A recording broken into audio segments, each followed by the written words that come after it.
Shalom saudara terkasih dalam Tuhan Yesus, pada pagi hari ini kita akan merenungkan kebenaran firman Tuhan. Namun sebelumnya mari kita berdoa terlebih dahulu. Terima kasih Tuhan karena kami diizinkan untuk bangun di pagi hari ini, dan pada saat ini kami akan mendengarkan kebenaran firman Tuhan. Kiranya firman-Mu ini menjadi satu dorongan semangat agar kami tetap hidup di dalam jalan Tuhan, dan Tuhan yang menerangi hati dan pikiran kami agar kami dapat mengerti dan melakukannya dalam hidup kami. Terima kasih Tuhan, dalam nama Tuhan Yesus kami berdoa. Amin. Saudara sekalian, saya akan memberikan judul renungan pada pagi hari ini dengan judul Bukti Kasih Allah yang Terbesar. Terambil dari Roma 8 ayat 32, demikianlah firman Tuhan. Ia yang tidak menyayangkan anaknya sendiri, tetapi yang menyerahkannya bagi kita semua. Bagaimanakah mungkin ia tidak mengaruniakan segala sesuatu kepada kita bersama-sama dengan Dia? Sedemikian jauh pembacaan firman Tuhan, mari kita merenungkannya. Saudara, pernahkah kita berpikir mengapa seseorang rela memberikan sesuatu yang paling berharga bagi orang lain?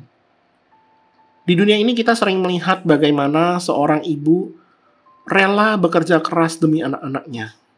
Bagaimana seorang sahabat rela berkorban demi sahabatnya.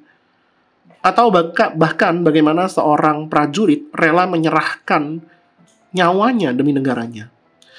Namun seberapa besar pun pengorbanan manusia, tidak ada yang sebanding dengan apa yang Allah lakukan bagi kita. Dia tidak hanya memberikan sesuatu yang berharga, tetapi memberikan yang paling berharga, yaitu anaknya sendiri. Ini bukan sekedar tanda kasih biasa, tetapi kasih yang melampaui batas pengertian manusia. Ketika Paulus menggunakan kata tidak menyayangkan, itu artinya dalam bahasa aslinya adalah tidak menahan atau tidak menyimpan sesuatu untuk diri sendiri.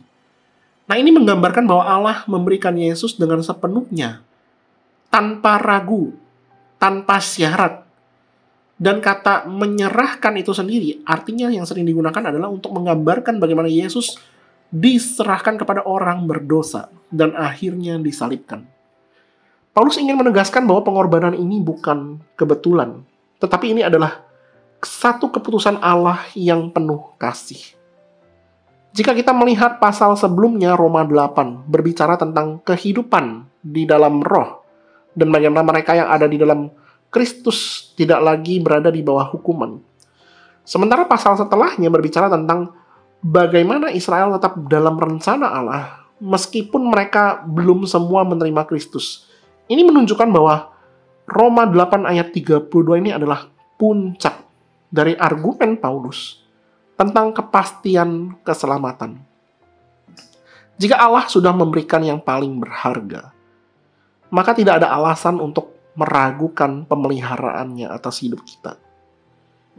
Dalam konteks kitab Roma secara keseluruhan, Paulus sedang menulis kepada jemaat yang beragam, terdiri dari orang Yahudi dan non-Yahudi, yang mulai bertumbuh di dalam iman Kristen.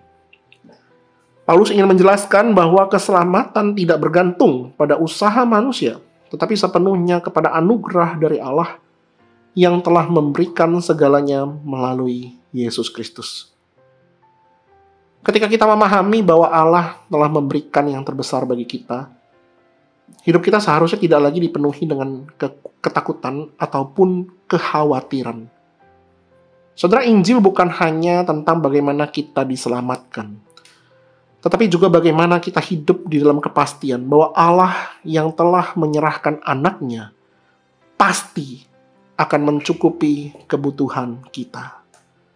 Dalam keseharian kita seringkali merasa cemas tentang masa depan, tentang kebutuhan yang mungkin saat ini belum terpenuhi, atau bahkan tentang tantangan yang kita hadapi.